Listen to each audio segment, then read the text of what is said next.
Esta conferencia comenzará a grabarse. Bien.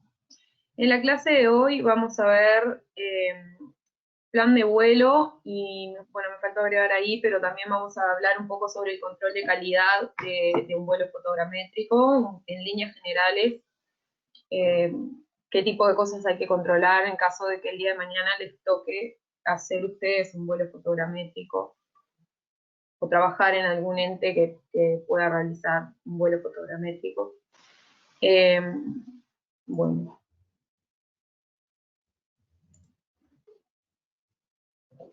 El objetivo entonces de un vuelo fotogramétrico, acá vamos a estar hablando en general, hacemos como referencia a vuelos que se realizan, digo, sirve para todos, pero generalmente estamos hablando de vuelos que se realizan en avión. Si bien todo esto se aplica también para por ejemplo, un vuelo con dron, hay cosas que son mucho más sencillas cuando se hace un vuelo con dron en una cobertura mucho más pequeña que si se hiciera, por ejemplo, como en el caso de la IDE, que fue un vuelo nacional de toda la superficie del Uruguay. Bueno, el objetivo entonces de un vuelo fotogramétrico es sobrevolar una determinada zona, que esa zona está previamente definida, y la idea es que el vuelo se haga a una altura y una velocidad constante. Y lo que se hace para sobrevolar un área de forma fotogramétrica, ¿no? Es a través de trayectorias paralelas, ¿tá? O sea, se define la zona de estudio y se hacen vuelos de forma lineal, uno paralelo al otro, para que esto permita después el recubrimiento y la estereoscopía de todo el territorio, que ahora lo vamos a ir desarrollando un poco más. Bueno, entonces, durante la trayectoria del avión lo que se van haciendo es tomando fotografías y lo que se espera es que las líneas de vuelo, que van a ser paralelas entre ellas, o pueden incluso ser, haber otras líneas perpendiculares, pero se espera que la distancia entre puntos, o sea, la distancia entre puntos principales tiene que asegurar que haya un recubrimiento de toda la superficie que nosotros queremos. Esto lo vamos a ver ahora más adelante, que hablamos un poco sobre los traslapes longitudinal y transversal, porque nosotros ya habíamos comentado que para poder recrear la superficie de la Tierra en 3D, en 3 dimensiones, lo que necesitamos es que por lo menos de cada punto de la superficie existan fotos tomadas de distintos puntos, ¿tá? Entonces, la distancia entre los puntos principales se espera que sea como algo constante durante las líneas de vuelo. Y bueno, entonces que aseguren todo el recubrimiento que previamente se fijó y que eso se cumpla tanto para líneas de vuelo longitudinales como transversales. Bueno, las especificaciones son la parte más importante de un vuelo porque es lo que dice qué producto nosotros pretendemos obtener con el vuelo que se va a realizar. Sin unas especificaciones claras, después puede ocurrir que el vuelo o el producto que se obtenga de ese vuelo no cumpla todos los requisitos que yo a priori quería que tuviera el producto final, digamos. Ya sea, por ejemplo, ortofotografías, modelos de superficie, modelos de terreno, lo que sea, pero primero tiene que estar bien especificado todo lo que yo pretendo obtener con el vuelo. Me voy a fijar por si no me escribieron al chat. Bueno, entonces, se van a definir las cámaras, que van a haber distintos tipos de cámara, como ya lo vieron en otras clases, van a haber distintos tipos de formatos de fotografías también, y dependiendo de la cámara van a tener distintas distancias principales. Todo eso hay que definirlo previamente. También tienen que tener los datos de calibración de la cámara, que esto es muy importante para después, para todo el procesamiento que se hace de las imágenes después de obtenidas también. Bueno, y el tipo de sensor con el que estén trabajando.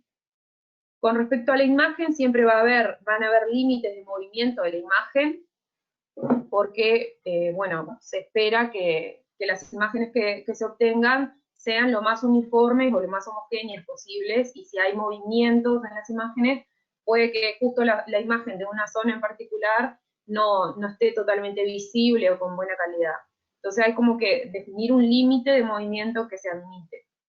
Después están las limitaciones de la escala y el tamaño de píxel, porque bueno, dependiendo de cuánto detalle yo quiera obtener en el producto final, va a ser la escala a la que voy a querer trabajar, y también por lo tanto se va a definir una altura media de vuelo. Bueno, el recubrimiento longitudinal entre fotos y lateral entre bandas, o sea, a ver si se ve. El vuelo va a ir, el avión va a ir volando en líneas, esto es tipo espejo. Bueno, el avión va a ir volando en líneas, entonces nosotros queremos que exista un recubrimiento longitudinal entre fotos que pertenecen a una misma línea, pero también lateral, que es entre líneas que están paralelas una a la otra, que también haya un recubrimiento de fotografías, porque si no hay un recubrimiento transversal o lateral, bueno, va a haber también una franja de la superficie que no va a tener estereoscopía. Bueno, después acá hablamos sobre el recubrimiento, quiero repetirlo ahí, pues lo arreglo. La inclinación. Como ustedes saben,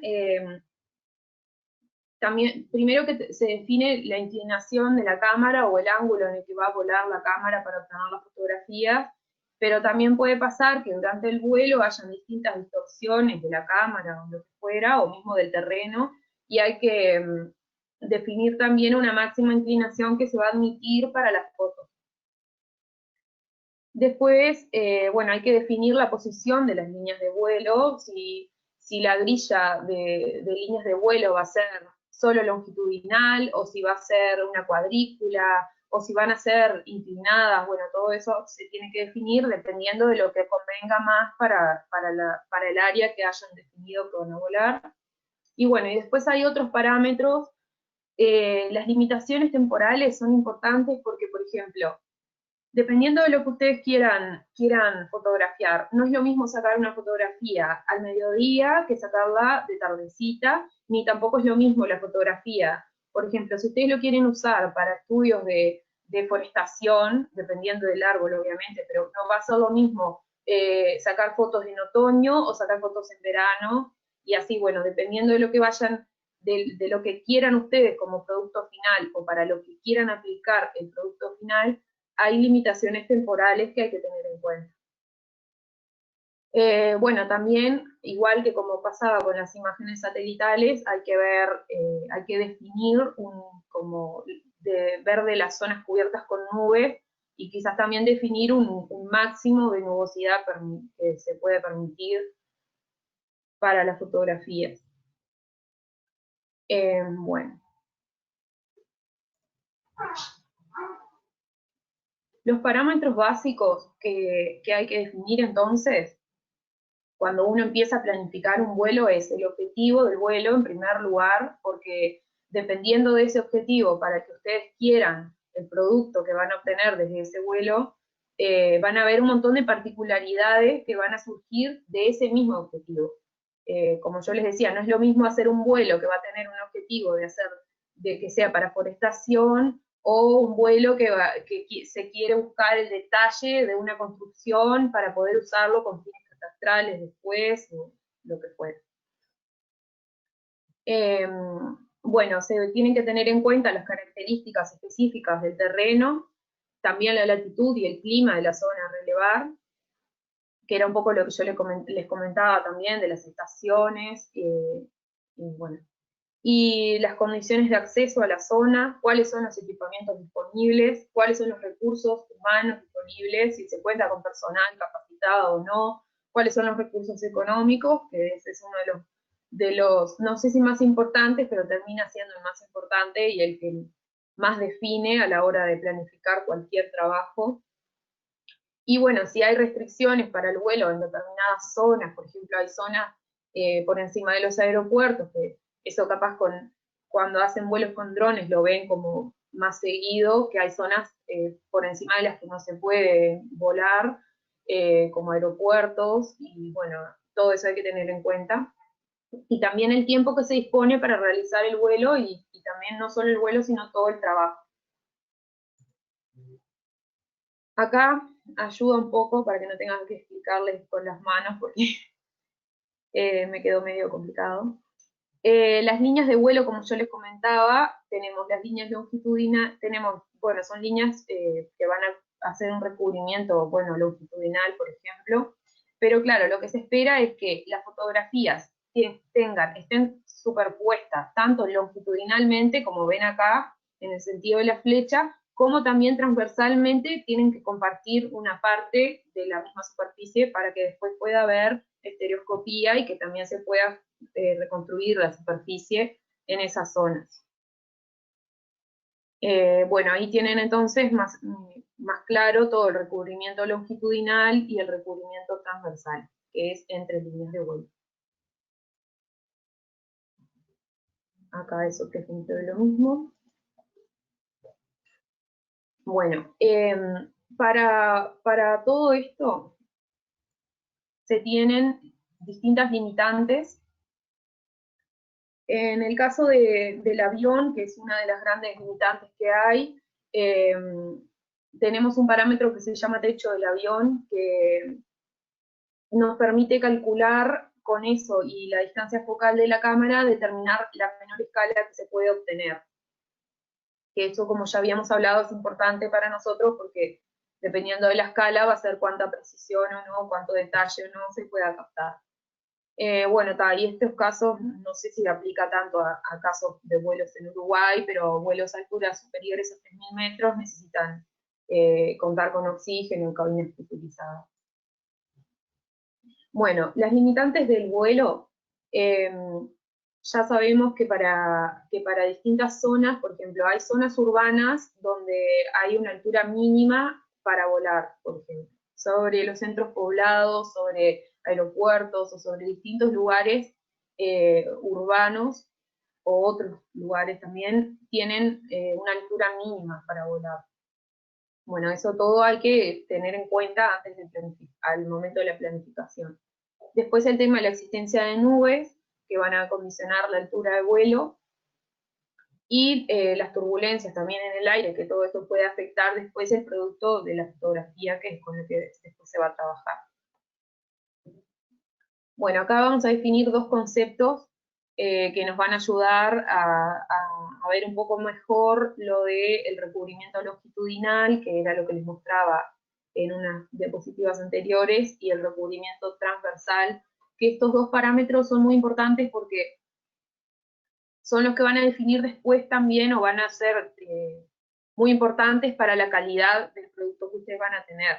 No se espera que haya un recubrimiento o un traslape, digamos, del 100%, porque no es la idea, ni del 90%, pero sí hay una buena medida para la cual los traslapes son como los ideales, digamos. Bueno, tenemos el concepto de bases en el aire, que es la distancia entre los puntos de toma de dos fotografías consecutivas, que es esta letra B que está acá en el dibujo. Bueno, ahí les dice cómo se calcula. Y acá en este caso tenemos que el parámetro P es el recubrimiento longitudinal en el sentido de vuelo, o sea, cuánto se solapan las fotos, eso se da y se mide en porcentaje, es cuánto se solapan las fotos longitudinalmente. Y para eso se tiene en cuenta la distancia entre la toma de dos fotografías, que es justamente lo que va a decir cuánto se solapan, y también el tamaño de la imagen, porque no todas las imágenes tienen por qué tener el mismo tamaño. Bueno, hay un tema que es cuando el terreno es muy irregular, que hay que tener en cuenta también, que puede pasar que por ser justamente muy irregular no llegara a ver, acá en este caso, no hay continuidad en el modelo estereoscópico, digamos, o sea, no se puede hacer estereoscopía, porque esta imagen no se solapan estas tres imágenes, digamos. Entonces, bueno, dependiendo del tipo de terreno que tengan, esto puede ser una limitante también. Y de acuerdo con lo de bases en el aire, también tenemos la interlínea, que es la distancia entre líneas de vuelo consecutivas. Antes estábamos hablando de en la misma línea de vuelo, ahora estamos hablando de líneas consecutivas, o sea, como paralelas de vuelo. Y acá tenemos lo que se llama el recubrimiento transversal, el anterior era el longitudinal, y también va a influir la distancia entre líneas de vuelo, en este caso, no entre toma de imágenes, y también va a influir el tamaño de la foto. También, como yo les decía, que estamos como hablando generalmente de vuelos con avión, por ejemplo, estas cosas, lo de recubrimiento transversal y longitudinal, son parámetros que también para hacer un vuelo con drones se define primero. Así que por eso es importante. Paula, Bueno, sí, quiero acotar algo nomás de lo que dijiste atrás, de lo de interlínea, que cuando se habla del tamaño de las fotos, generalmente las fotos que vemos son, ahí va, el S minúscula es el tamaño de la foto en el sentido del vuelo, y el S mayúscula lo multiplicás por la escala y lo obtenés la imagen real, digamos, en el terreno. La mayoría de las veces las fotos que yo he trabajado por lo menos son cuadradas, entonces el tamaño ese va a ser el mismo. Por ejemplo, estas de Río de Janeiro son de 23 por 23 centímetros, pero no necesariamente todas las imágenes son cuadradas, ¿tá? Pueden haber rectangulares, ¿tá? Y en digital también se ve rectangulares. Era eso nomás, lo que quería decir, que hay que tener cuidado con ese detalle si la foto es rectangular.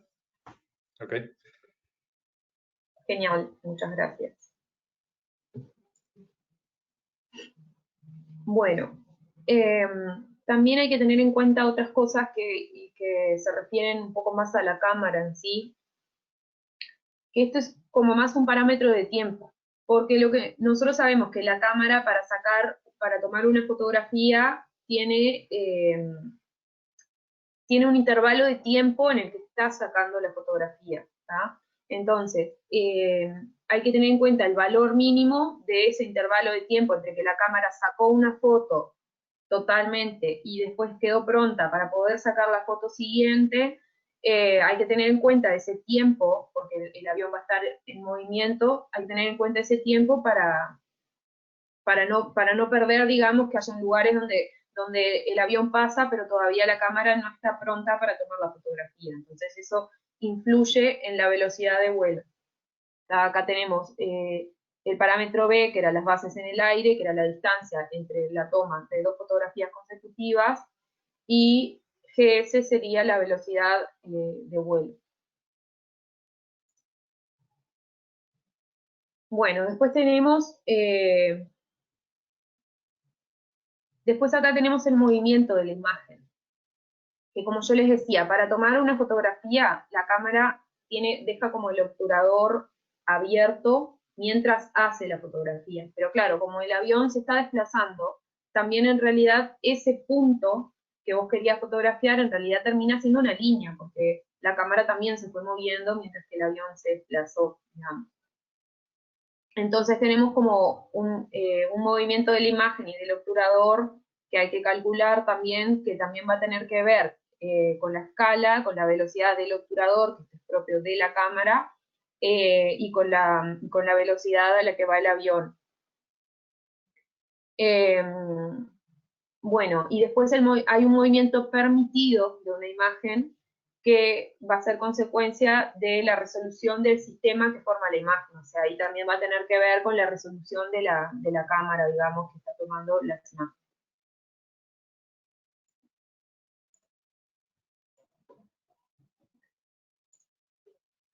¿Vale? Acá tenemos algunas ecuaciones que se pueden calcular, ya sea el número de fotos, el número de líneas, el área cubierta por foto, si se tiene el dato del tamaño, esto era lo que decía Bruno, el área cubierta por foto es la multiplicación del área del tamaño el S pequeño es el tamaño de la imagen. Acá en este caso sería para una imagen cuadrada también. Es el tamaño de la imagen que se hace en el sensor multiplicado por la escala, que eso ya es llevándolo al terreno, y con eso se obtiene el área cubierta por foto. Después tenemos el área cubierta por modelo, que es el modelo entero, y por eso se tiene en cuenta el recubrimiento longitudinal. Bueno, el área neta de estereoscopía y el área ganada por foto. Son todos parámetros que se pueden calcular también. Y bueno, todos estos cálculos todo esto que vinimos hablando en realidad se hace bajo ciertos supuestos, que son las fotografías están verticales, o capaz debería decir tomadas desde un punto de vista vertical, esto es un supuesto porque en realidad por más que la cámara esté ubicada en una posición cenital, el terreno obviamente no es un plato llano, ¿sí? Sino que tiene también sus irregularidades.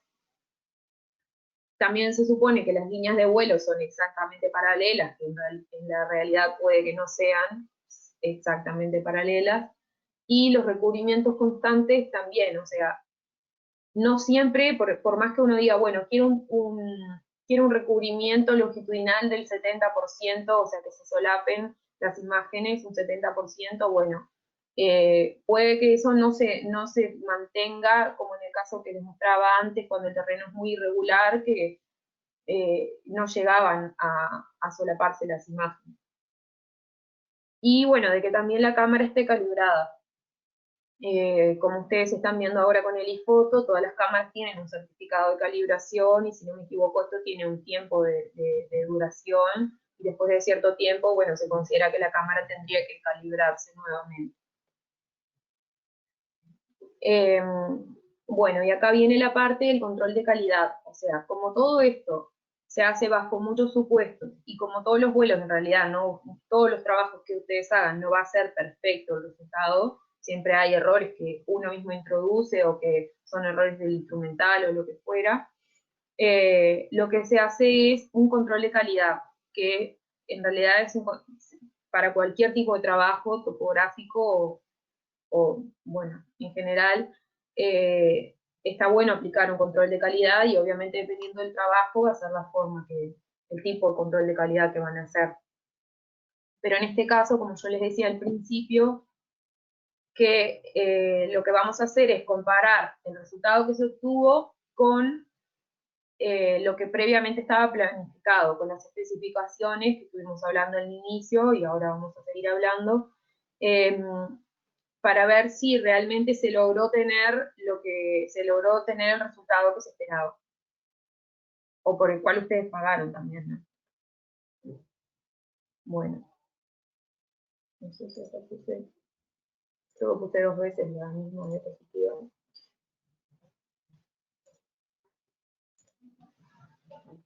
Bueno, se puede hacer como un primer control así como general o por arriba, para llamarlo en lenguaje criollo, que lo primero y lo que más nos importa es verificar que toda la superficie que se solicitó que se haga un vuelo esté cubierta por fotografía. Si ya ustedes a priori de una ven que en un lugar no hay directamente fotografía, ya ahí no, digo, el producto no va a ser lo que ustedes querían.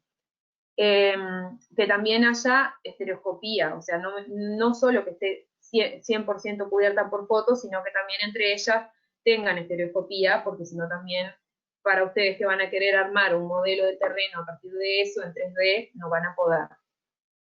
Y bueno, las imágenes tienen que ser claras, sin defectos de revelado, o en el caso digital, que no hayan píxeles faltantes o radiometría defectuosa, que hayan problemas en los colores o, bueno, ese tipo de cosas.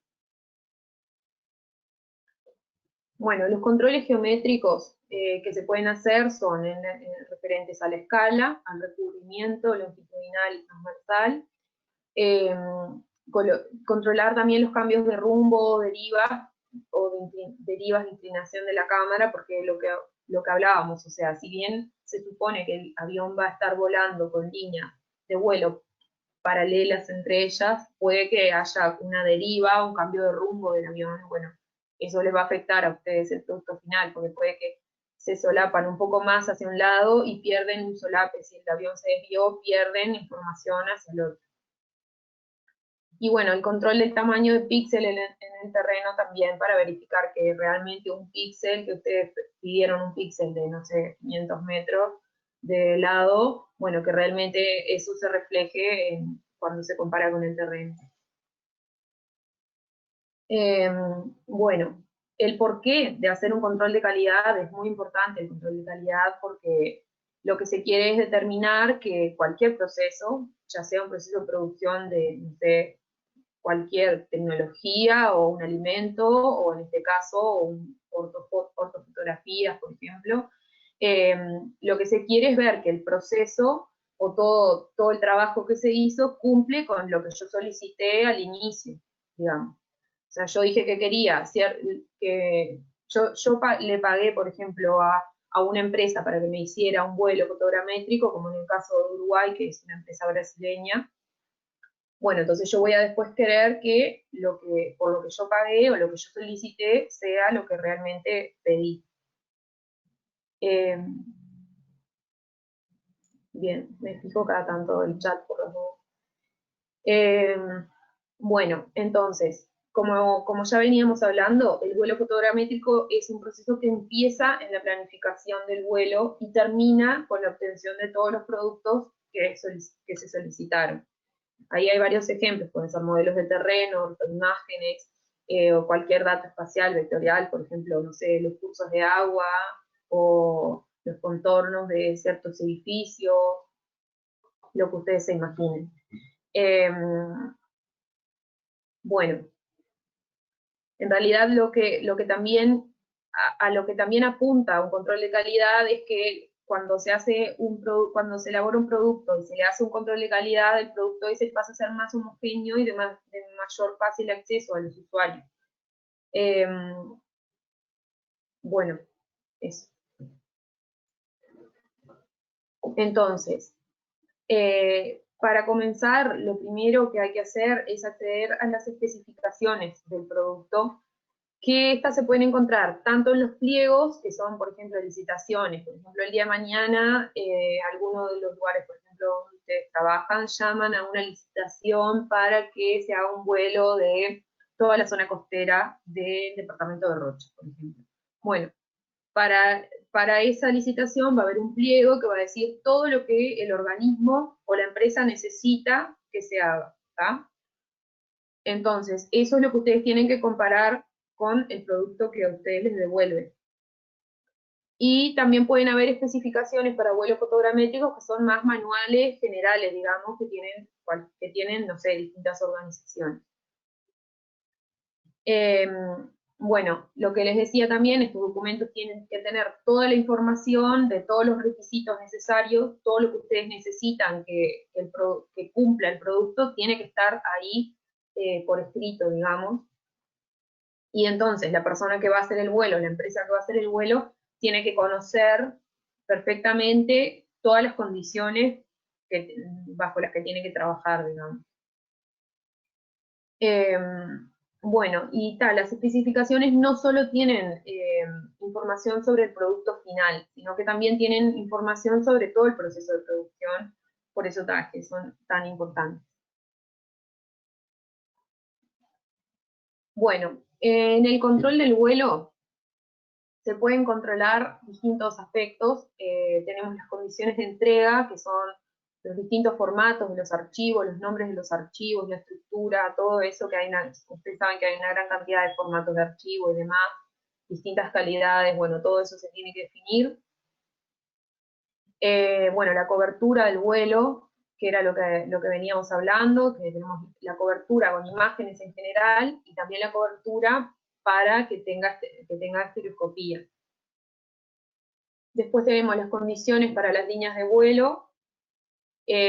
Acá un poco lo que yo les hablaba, de que hay que evitar condiciones de muy distinta luminosidad, porque si yo saco una foto y después, por ejemplo, voy en una línea de vuelo y después cuando voy haciendo la línea paralela voy a volver a volar por las mismas zonas, solo que al lado, y en un momento pasé a la 1 de la tarde y después pasé a las 5. La luminosidad no va a ser la misma y por lo tanto la imagen tampoco. Y sin embargo, después nosotros, cuando vemos un producto fotográfico, por ejemplo, como el vuelo de la IDE, vemos que todos los verdes coinciden, no hay un verde súper vivo y un verde como más oscuro de sombra. Entonces, bueno, todo eso hay que trabajarlo después. Por eso es que se limitan el largo de las pasadas, porque así cuando vuelvo a pasar por la misma zona, no se pasaron 5 horas, por ejemplo. Bueno, también se puede controlar el tamaño de píxel, que tiene que haber definido un tamaño de píxel máximo, un tamaño de píxel mínimo y un tamaño medio aceptado.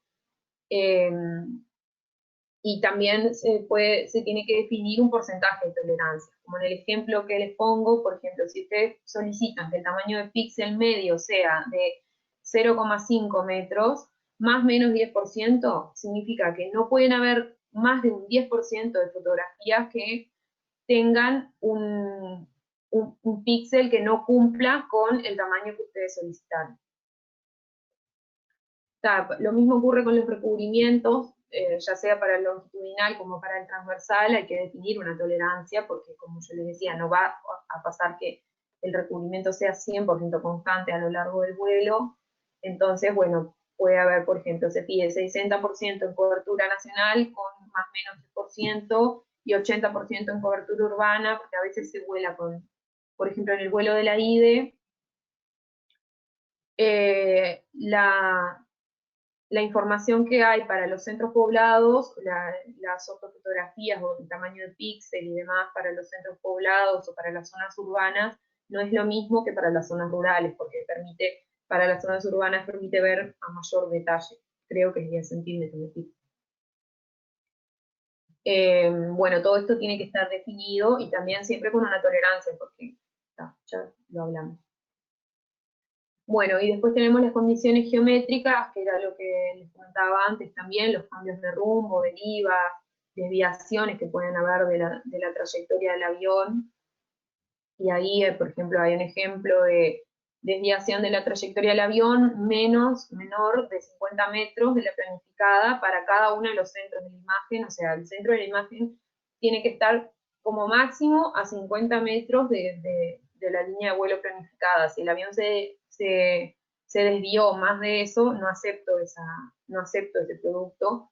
Y puede también que no tengan discrepancias mayor a 3 grados entre pasadas consecutivas. Bueno, esos son distintos ejemplos de lo que ustedes pueden solicitar.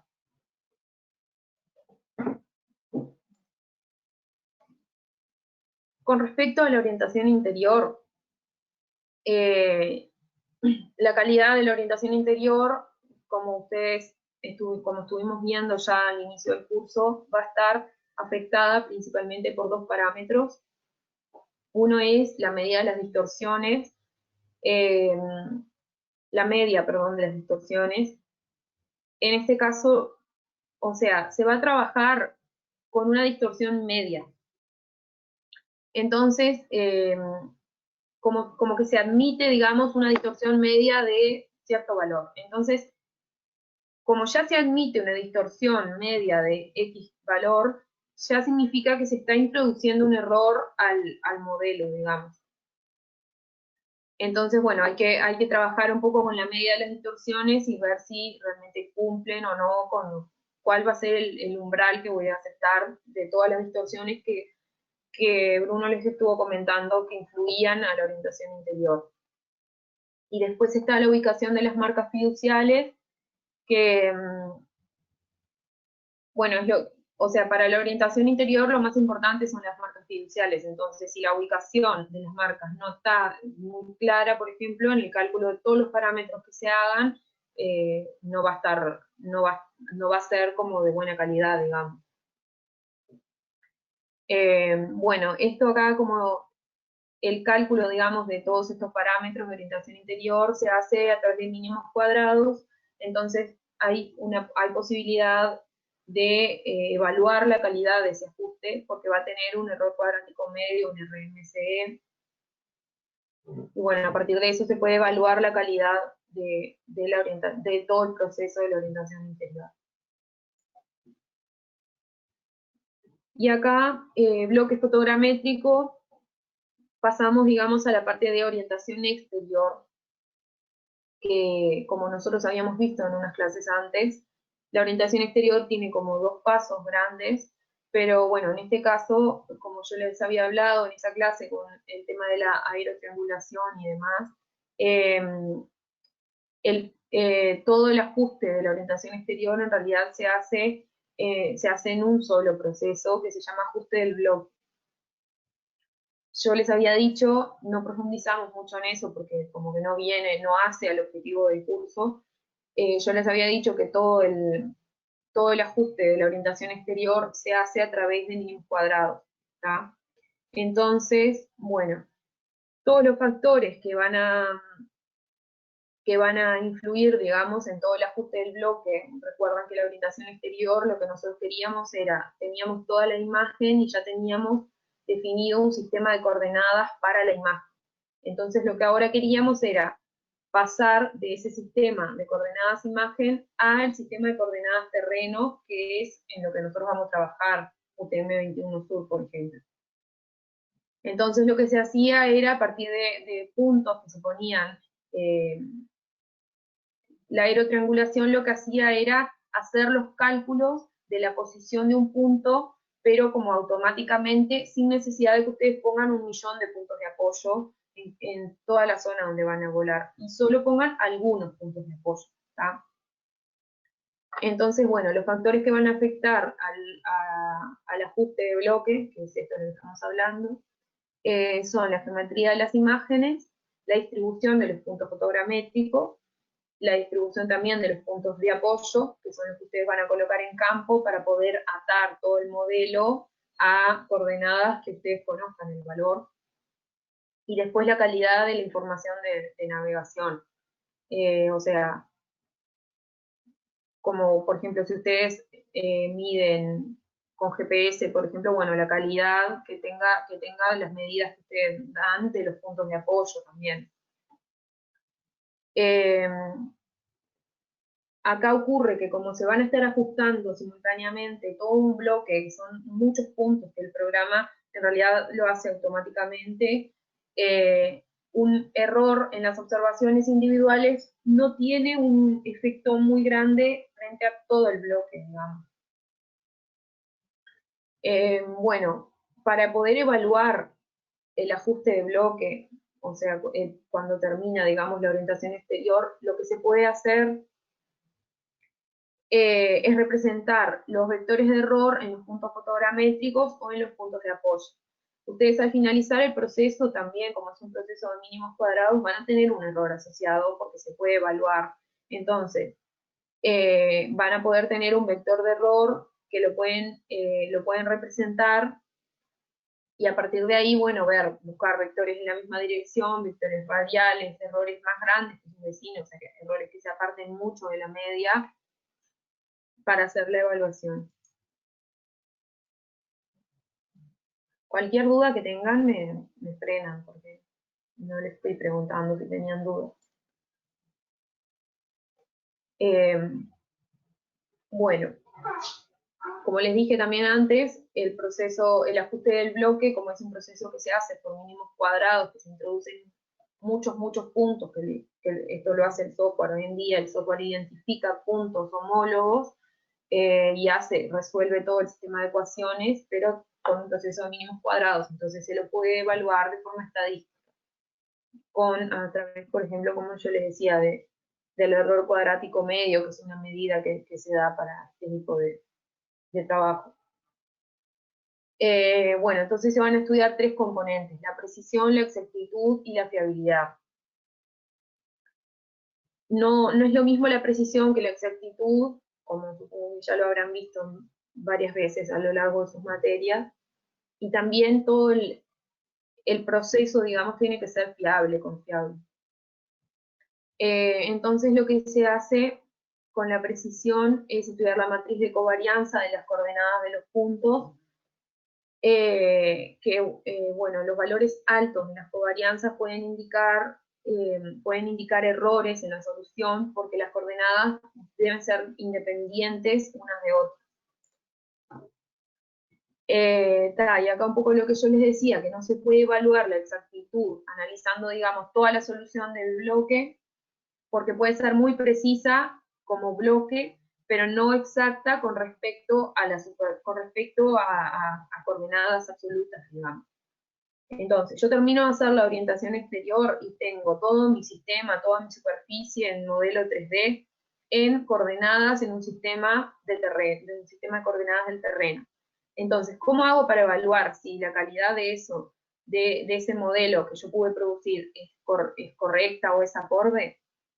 Tengo distintos puntos que normalmente se llaman puntos de control, que son puntos que no participaron en el ajuste anterior. O sea, ustedes hicieron un vuelo, tenían ciertos puntos de apoyo que fueron reconociendo en las imágenes, todo eso les sirvió para la orientación interior, para la orientación exterior, pero hay otros puntos que no participan de todo ese ajuste, que son puntos con los que ustedes van a controlar si realmente la coordenada del modelo que tiene cierto valor se corresponde con su correspondiente, digamos, en el terreno, que debería tener cierto valor que ustedes midieron en campo. ¿Ah?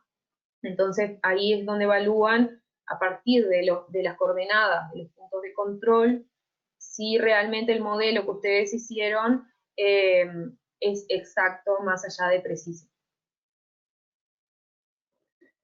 Bueno, puede pasar que no se tengan suficientes puntos, entre puntos de apoyo y de control, entonces lo que se puede hacer es hacer todo el ajuste de la orientación exterior del bloque fotogramétrico con algunos puntos de apoyo, después se hace con otros puntos, y si el resultado que se obtiene es similar, digamos que se puede decir que el proceso es correcto, pero siempre lo mejor es tener ciertos puntos de control que ustedes no los usan para el ajuste y después verifican si el modelo que lograron se corresponde con esas coordenadas, o con cierto error, obviamente no les va a dar al milímetro la misma coordenada. Bueno, lo que tenemos acá es un poco el tema de los errores groseros, que los errores groseros, digamos, son errores que se pueden detectar cuando hay redundancia de información, o lo que dice ahí, configuraciones geométricas robustas, digamos que si yo ordeno todos los puntos de apoyo que voy a utilizar para hacer todo el procesamiento, si los ordeno de forma tal que cubran todo el área de trabajo y no los pongo todos juntos en una misma esquina, voy a tener menos probabilidad de errores groseros. Bueno, acá lo que dice es que es posible detectar errores groseros si un punto está en por lo menos 3 imágenes, porque ahí, como yo les decía, hay redundancia de información. Bueno, con respecto al control, ¿cómo se hace? Lo ideal es que si yo hice un vuelo y yo hice todo el vuelo, lo ideal no es que yo controle mi trabajo, porque pueden haber cosas que yo no me dé cuenta de errores que estoy cometiendo, por ejemplo, y si yo misma soy la que controlo mi trabajo, seguramente no tenga la misma calidad que si hay un agente externo que hace el control de calidad del vuelo. Entonces siempre es mejor y es más confiable también, que sea una institución externa que evalúe si la calidad de todo el producto es buena o no. Hay varias estrategias para evaluar la calidad. En el caso de este tipo de trabajos, en el terreno y demás, lo que se puede hacer es un muestreo, como ustedes también habrán visto, capaz o no importa, en materias anteriores hay distintos tipos de muestreos, lo que cambia es la forma de seleccionar las muestras. Tenemos muestreo aleatorio simple, muestreo aleatorio estratificado y muestreo por conglomerados. Los muestreos lo que sirven es para que yo quiero evaluar la calidad de mi producto. Yo no voy a ir punto por punto de todos los árboles eucaliptus de la zona este del país para ver si están ubicados donde yo quería que estuvieran ubicados. No, porque es un costo enorme y un trabajo enorme. Entonces, lo que puedo hacer es tomar una muestra de, por ejemplo, árboles de eucaliptus y ver si realmente están ubicados, pero tomo 10, por ejemplo, o dependiendo, todo eso se hace estadísticamente, no es que yo elijo cuánto.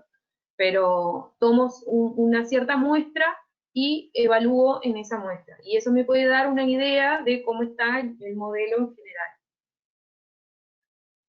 Para el muestreo aleatorio simple, lo que se hace es seleccionar una cantidad de muestras de todo el total al azar, digamos, ¿está? Se supone que se tienen probabilidades iguales, no se reponen las muestras y no se tiene en cuenta el orden, o sea, es un muestreo muy sencillo que simplemente elijo al azar 4, 5, 6 o lo que sea muestras del fenómeno que yo quiera estudiar. Después está el muestreo aleatorio estratificado, que lo que hace es estratificar, como está ahí en la imagen, digamos, divide la población en partes más homogéneas, no como en el anterior, que está todo mezclado, digamos. Acá yo voy a seleccionar, voy a dividir toda mi zona de estudio en distintos tipos de fenómenos y voy a tomar muestras de cada uno de los fenómenos. Bueno. Y después tenemos un muestreo por conglomerados que, a diferencia del anterior, que distribuye a la muestra, distribuye todos los objetos, digamos, en clases de cosas que se parezcan, acá en este caso se tiene una población un poco más pequeña. Entonces, de toda la población en total, tengo muchos subconjuntos de poblaciones de los que voy extrayendo muestras. Todo esto es para lo mismo, o sea, extraigo muestras, elijo la forma de extraer muestras, depende de cuál sea el fenómeno que estoy estudiando, para poder evaluar la calidad del trabajo, del producto. Acá repetí de nuevo la diapositiva.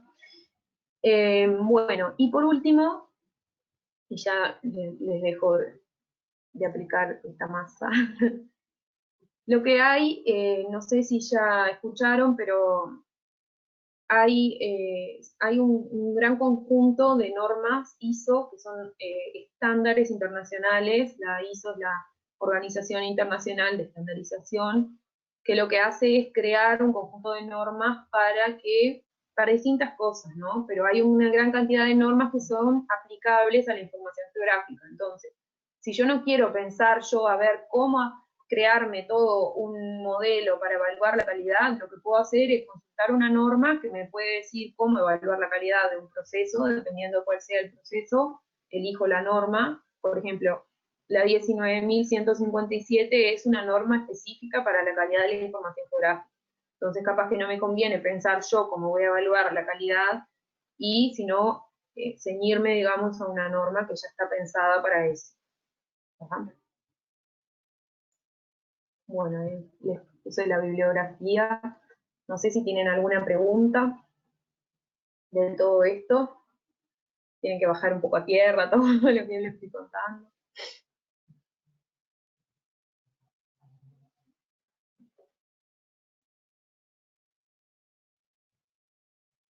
¿Se durmieron?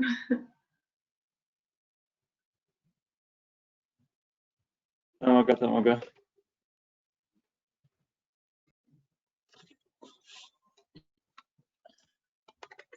Bien. Si no hay ninguna duda, sigo yo. Un poquito unas cosas que quiero comentar y un poco del práctico que estábamos viendo, del iFoto, perdón.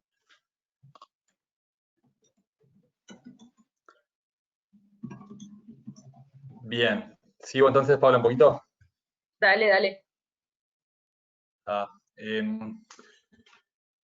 Bueno, una cosa a comentar. Primero una cosa de todo lo que habló Paula, que quisiera agregar, era que hay que pensar bien cuando se habla de una planificación de vuelo y de una calidad, es pensar en qué momento se hizo, ¿no? En qué año. Y es bien diferente un vuelo si había GPS, si había IMU, el inercial, que es el que mide los ángulos, ¿no? de cuando se tomó la fotografía, ¿sí?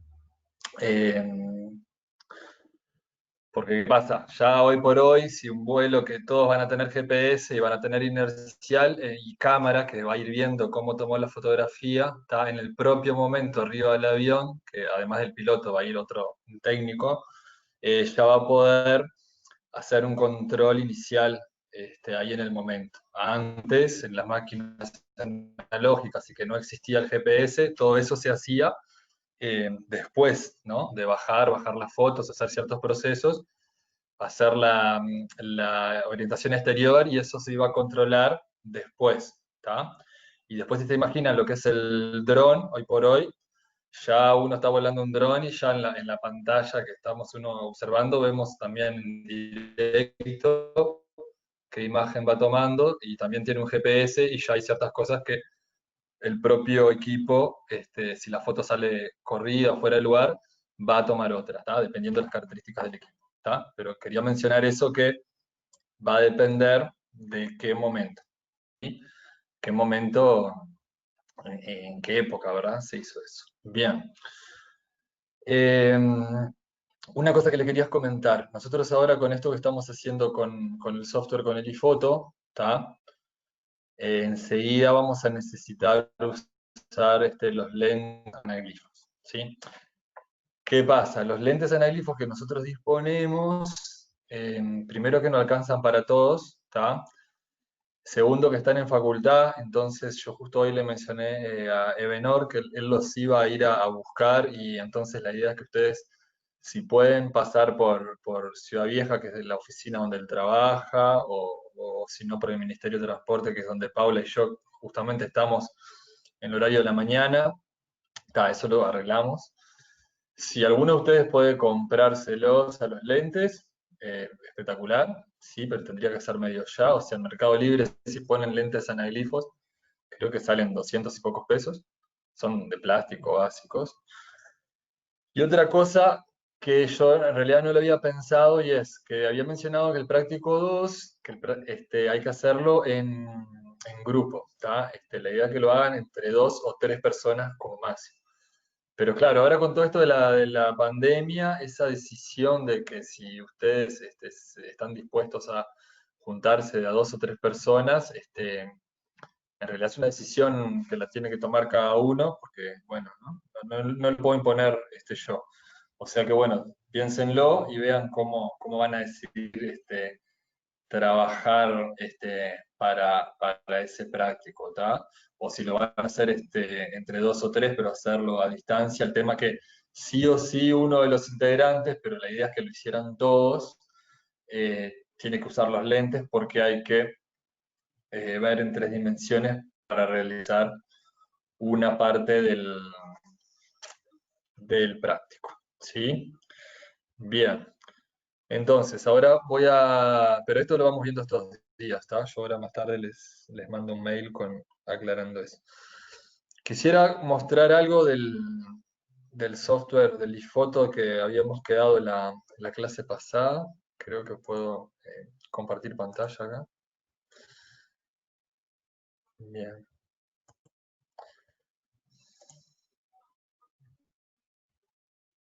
Ahí va.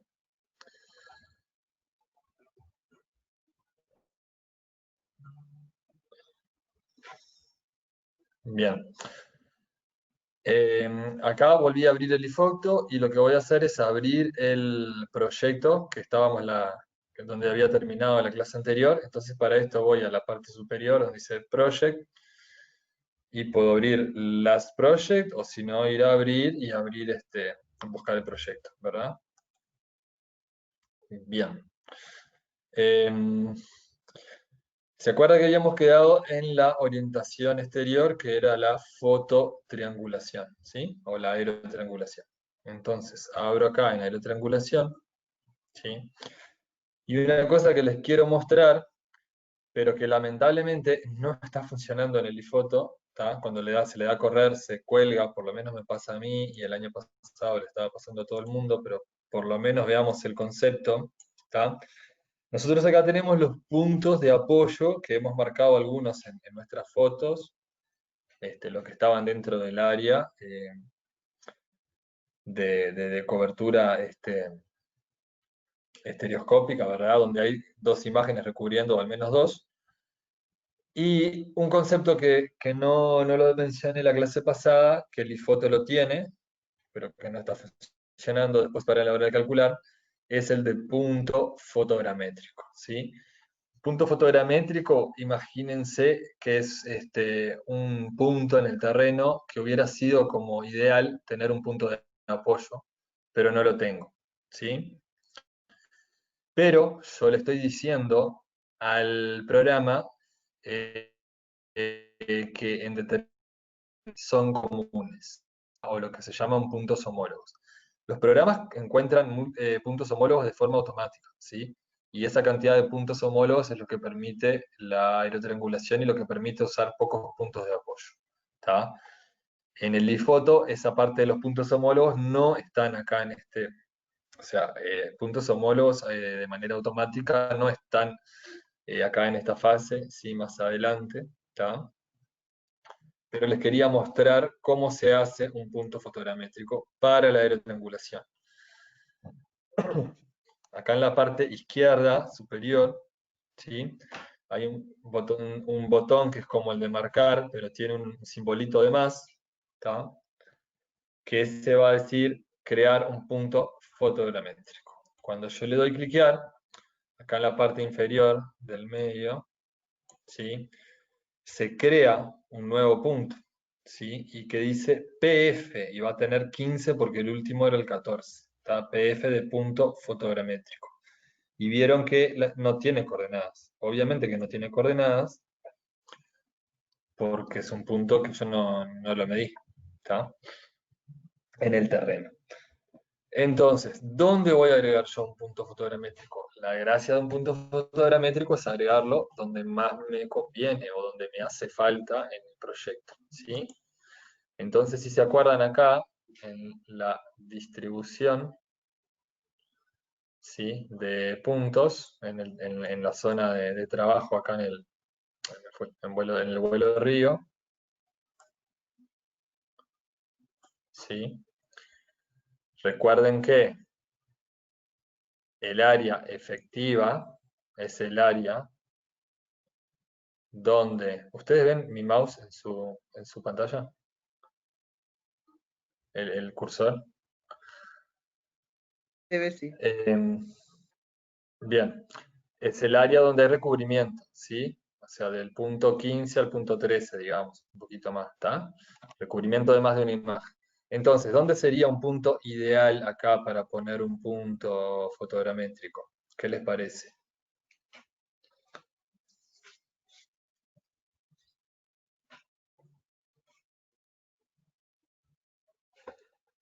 Bueno, se los digo yo. Entonces, un punto ideal acá sería en la zona... yo veo dos lugares acá ideales para poner puntos fotogramétricos, ¿sí? En el borde inferior izquierdo de la imagen 17, ahí que está en celeste, ¿sí? A la derecha del punto 03. ¿Por qué? Porque ese punto 03 debería estar adentro, ¿sí? De la imagen 17, cosa de que estuviera en la imagen 17 y la 16. No sé por qué no está. ¿Tá? Entonces yo pondría un punto fotogramétrico ahí. Y otro lugar donde podría poner un punto fotogramétrico sería donde hay traslape de las tres imágenes, ¿sí? Que vieron que el punto 12, el punto 1 y el 2 están en esa zona. ¿Tá? El punto 12 creo que es el mejor de todos porque está en la zona de triple traslape y en el medio, digamos, un poquito más arriba. Pero siendo exigente podría poner un punto poco más arriba, ¿sí? Entonces, vamos acá al iFoto de nuevo, teniendo seleccionado el punto fotogramétrico 15 acá en la lista de All Points, ¿tá? Voy a seleccionar, recuerden, la imagen 16, ¿sí? Y la 17, porque yo sé que ese punto está solo en la 16 y en la 17, el que yo quiero, ¿verdad? Y entonces vamos a elegir un punto en común, ¿sí? En esas imágenes, en la zona inferior izquierda de la imagen 17, ¿sí? Vuelvo acá, ¿tá? Recuerden, tiene que estar por acá, ¿sí?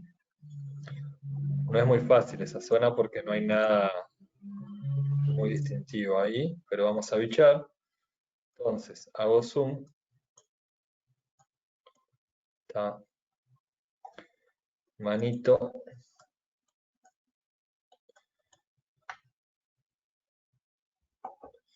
Sí, y no es muy fácil, porque acá hay solo edificios, entonces lo que se me ocurre es acá que hay una avenida, que hay otra que la corta en diagonal.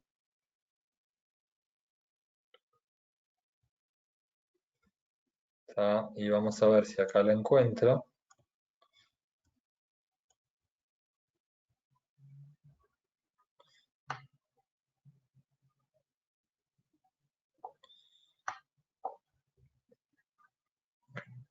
Si acá tengo la curva. Sí, no sé si están viendo mi cursor. Poner el acá rojo. Acá tengo la curva, ¿sí? Que es esta curva acá.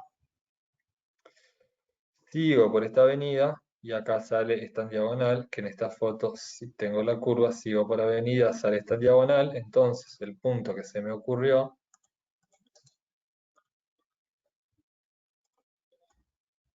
¿sí?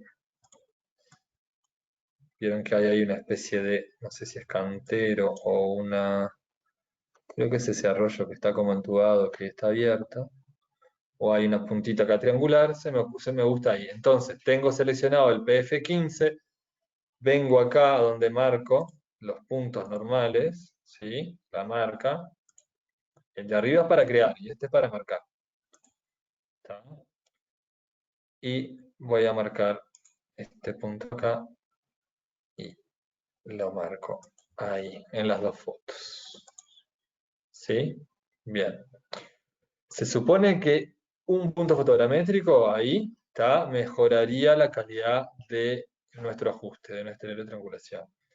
Pero cuando vengo acá a la izquierda y corro la triangulación, tengo todos los puntos, le doy correr, le digo que no al modelo topocéntrico, se me cuelga y se me cierra. No sé por qué, pero viene pasando esto desde el año pasado. Pero bueno, ese es el concepto de un punto fotogramétrico. ¿Sí? Es un punto que me serviría, que sería estratégico. No lo tengo, no tengo las coordenadas terreno, pero le digo al modelo que ahí hay un punto común y entonces el modelo le va a decir que está pasando por ahí. Bien, bueno, era esto lo que yo quería aclarar, ¿tá? Y bueno, me gustaría pedirles que, que me comenten por el foro o acá la clase que viene, ¿tá? En qué etapa están del proyecto, ¿sí? Si pudieron llegar a la aerotriangulación, si pudieron, bueno, obviamente que para eso hacer la orientación interior, ¿sí? Como tarea les pido que contesten si sí o si no, porque si no estamos todos en la misma etapa, en la misma fase del proyecto, no podemos seguir, ¿tá? Y después vamos a ver el tema de los lentes y también quiero que me comenten si van a hacer equipos, si se van a poder juntar, ¿ok? Bueno, por hoy sería todo. Muchas gracias, Paula, por la clase y iríamos dejando por acá. ¿Sí? Gracias. Chao. De nada. Chau, chau. Nos vemos, chao, chao. Nos vemos. Chau.